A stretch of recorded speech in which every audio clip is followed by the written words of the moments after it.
It's been 24 years. It's been 30 years. It's been almost 15 years. It's been 30 years since Harvey Weinstein sexually assaulted me. My name is Jodi Kantor. My name is Twohey. I'm an investigative reporter for the New York Times. You have to imagine that every call you make is being recorded and you're being followed.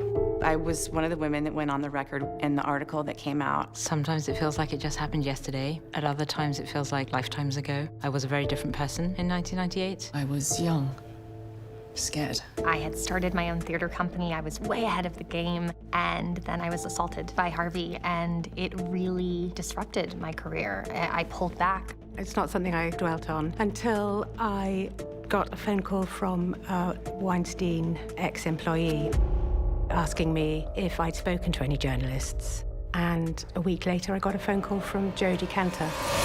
And I was ready to tell her everything. It was like he took my voice that day, just when I was about to start finding it. She'll go down in the history books as the first, and to watch her take back her voice was really inspiring. You can use anything I've said.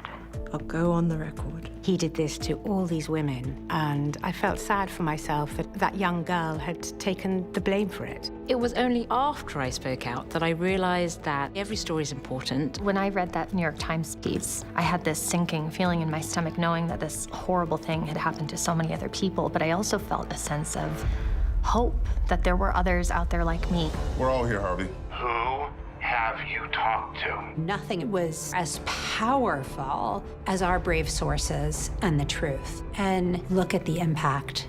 There was a positioning of my story among the Asian community that was very different from the stories that were already out there, that had felt that there was no voice that spoke for them. The outcome changed the lives of women everywhere. And while we know we still have a long way to go, there's no turning back now.